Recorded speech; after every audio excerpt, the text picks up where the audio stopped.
বিমলা নামের একটা মহিলা একটা গ্রামে থাকত।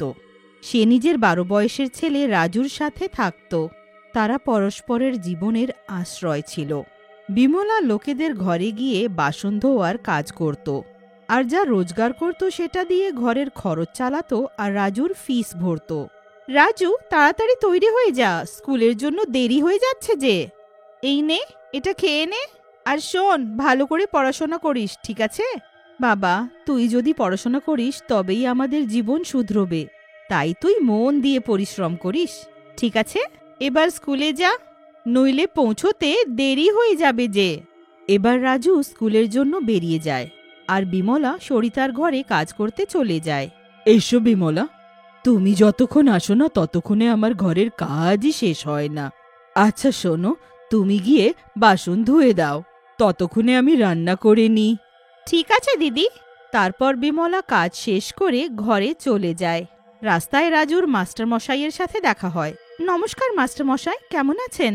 ঠিক আছে বিমলা, আসলে আমি রাজুর বিষয়ে তোমাকে কিছু বলতে আসছিলাম। সব ঠিক আছে তো মাস্টারমশাই? হ্যাঁ, সব ঠিক আছে। আমি আসলে বলতে এসেছিলাম, রাজু খুবই ভালো ছেলে, আর সে পড়াতে অন্য বাচ্চাদের থেকে খুবই শ্রেষ্ঠ। তাই জন্যে তুমি যদি ওকে পড়ার জন্য বাইরে পাঠাও তাহলে ওর ভবিষ্যৎ খুবই উজ্জ্বল হয়ে উঠবে। কিন্তু আমরা তো গরিব আছি, আমরা শহরের খরচ কি করে বহন করতে পারবো? তার চিন্তা তুমি করো না। সরকার রাজুর মতন বাচ্চাদের খরচা উঠিয়ে নিয়ে ওদের আগে নিয়ে যেতে সাহায্য করে। যদি আপনি বলছেন তো আমি তার ভবিষ্যতের জন্য তাকে নিশ্চয়ই পাঠাবো। তারপর রাজু শহরে পড়তে চলে যায়। সময়ের সাথে সাথে রাজু নিজের শিক্ষা পূরণ করে আর একটা ভালো চাকরি পেয়ে যায়। তারপর রাজুর বিয়ে হয়, আর সে শহরেই থাকতে লাগে। প্রতি মাস মাকে কিছু খরচ পাঠাতে লাগে, যাতে মা নিজের দিন কাটাতে পারে। একদিন রাজু কল পায় যে তার মায়ের অনেক শরীর খারাপ আছে। খবর পেয়ে রাজু গ্রামে যায়, আর মায়ের খারাপ অবস্থা দেখে তাকে নিজের সাথে শহরে নিয়ে আসে। এসো মা, এইটা হলো আমাদের বাড়ি। এখন তুমি নিশ্চয়ই ঠিক হয়ে যাবে। শিবানী, একটু এইখানে এসো তো, দেখো মা এসেছেন। প্রণাম মা, কেমন আছেন? এবার চলে এসেছি, দেখিস অনেক তাড়াতাড়ি ঠিক হয়ে যাব। মা, তুমি একটুও চিন্তা করো না, তোমরা সবাই হাত মুখ ধুয়ে নাও, আমি খাবারটা বার করি। তারপর সবাই খাবার খায়। এইভাবে কয়েকদিন পেরিয়ে যায়। মায়ের জন্য রাজুর প্রেম দেখে শিবানীর ঈর্ষা হয়। নিজের বরের পুরো মনোযোগ মায়ের দিকে দেখে সে নিজের শাশুড়িকে ঘৃণা করতে লাগে, আর তাই তার ব্যবহার বিমলার সাথে খারাপ হয়ে যায়। বৌমা, শোনো, এক গেলাস জল আনো তো। আমি কাজ করছি, নিজে নিয়ে নাও তো। ঠিক আছে বৌমা, তুমি কাজ করে নাও, আমি নিজেই নিয়ে নেব। সন্ধ্যের সময় রাজু বাড়ি ফেরে। আজকে খাবারে কি বানিয়েছ শিবানী? আমি কি কোনো ঝি আছি? শিবানী এটা করে দাও, শিবানী ওটা করে দাও। শুধু একটা চাকর বানিয়ে রেখেছ, কিভাবে আর কথা বলবো? আমি কোনো কথা বলতে চাই না, যাও তো এখান থেকে।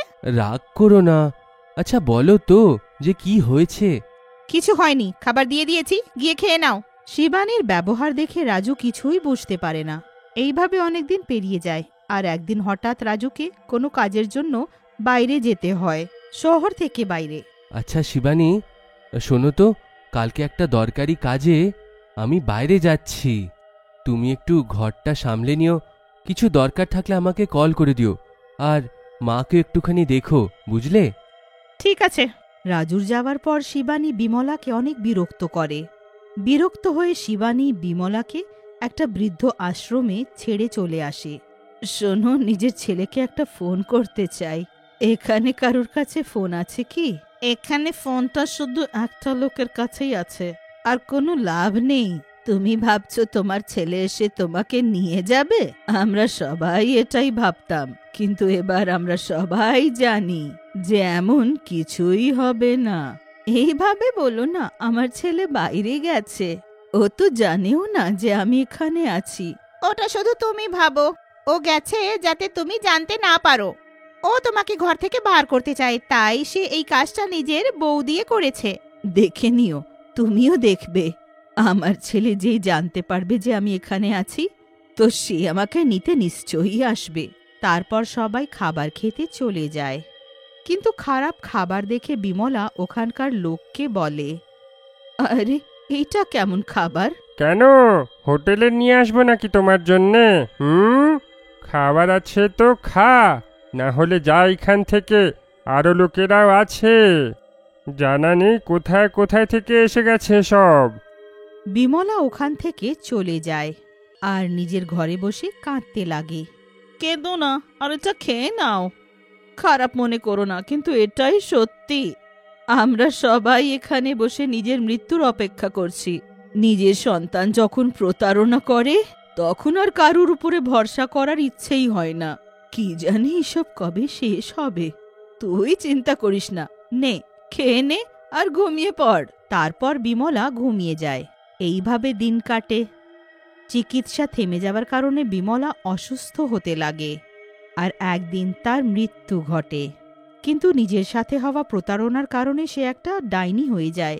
নিজের শরীরকে বিছানায় পড়া দেখে বিমলা বোঝে যে এই আশীর্বাদটা যারা তার সাথে প্রতারণা করেছে তাদেরকে শিক্ষা দেওয়ার জন্য। কেন প্রভু, আমি তো শুধু তোমার ভক্তি করেছি, আর আজকে আমি এভাবে মৃত পড়ে আছি। তখনই একটা তীব্র আলো আসে।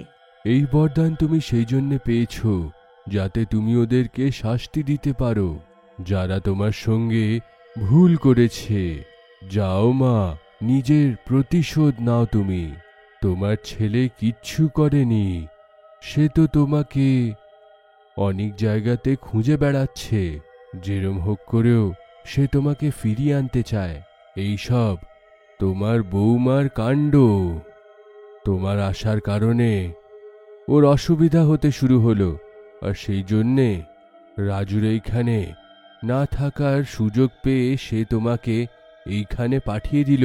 আর হ্যাঁ, তোমাকে আরেকটা প্রতিশোধ সকলের জন্যেও নিতে হবে।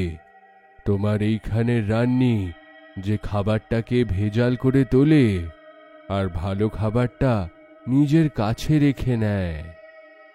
যাও মা, নিজের প্রতিশোধটা নাও। তারপর বিমলা রান্নাঘরে যায় আর বাসনগুলো ফেলে দেয়। বাসন পড়ে যাবার আওয়াজ শুনে লোকটা জেগে ওঠে। তুমি একজন জালিয়াতি লোক, যে এখানে লোকেদেরকে খারাপ খাবার দাও। কে জানে তোর কারণে এখানে কতজন মারা গেল। তাদের সবার মৃত্যুর প্রতিশোধ নিতে এসেছি আমি। আমাকে যেতে দাও, আজকের পর থেকে এমন আর হবে না। আমাকে একবার ছেড়ে দাও। আমি যদি আরো একবার এমন করি তাহলে তোমার যা শাস্তি দেওয়ার আমাকে দিয়ে দিও। তারপর বিমলা ওখান থেকে চলে যায় আর সোজা নিজের বাড়ি পৌঁছয়। ওখানে রাজু নিজের মায়ের ঘরে বসে কাঁদতে থাকে। তাকে এইভাবে কাঁদতে দেখে বিমলার অনেক খারাপ লাগে। ও এসে তার সামনে বসে যায়। শান্ত হয়ে যা রাজু, কাঁদিস না বাবা। নিজের সামনে ডাইনিকে বসে দেখে রাজু ভয় পেয়ে যায়। আমি তোর মা আছি বাবা।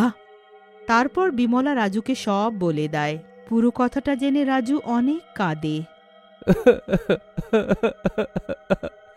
আমাকে ক্ষমা করে দিও মা, আমি তোমার ভালো করে খেয়াল রাখতে পারিনি। তোর কোনো ভুল নেই বাবা। শিবানী! হ্যাঁ আসছি, কি হলো? সব ঠিক আছে তো? ঘরে এসে শিবানী ভয়ে চিৎকার করতে লাগে। চেঁচানো বন্ধ করো একদম। তুমি জানো এইটা কে? এইটা হলো আমার মা, যাকে তুমি বৃদ্ধাশ্রমে ছেড়ে দিয়ে এসেছিলে। এইটা শুনে শিবানী ভয়ে রাজুর সামনে মাফি চাইতে লাগে। আমাকে মাফ করে দাও, অনেক বড় ভুল হয়ে গেল। ওঠো শিবানী, কি ক্ষতি করেছিলাম আমি? কেন করলে এইসব আমার সাথে? আপনার আসার পর ওনার পুরো মনোযোগ আপনার উপরেই থাকতো, তাই তুমি আমাকে ওখানে মরার জন্য ছেড়ে দিলে। আমাকে বৃদ্ধ আশ্রম পাঠানো হলো শুধু এই কারণে যাতে ও তোমার সাথে থাকে। তোমার জন্য তার প্রেম কোনোদিন কম হয়নি। আমি তাকে মাফ করলাম, এবার তুমিও মাফ করে দাও আর কথা দাও আমাকে যে তুমি তার সাথে প্রতিশোধ নেবে না। এটা আমার শেষ ইচ্ছে, মেনে নাও। তারপর বিমলা ওখান থেকে চলে যায় আর সে মুক্তি পেয়ে যায়। কিন্তু আজকেও যদি কেউ বৃদ্ধ আশ্রমে লোকেদের সাথে কোনো ভুল কাজ করে তো বিমলা এসে তাদেরকে শাস্তি দেয়।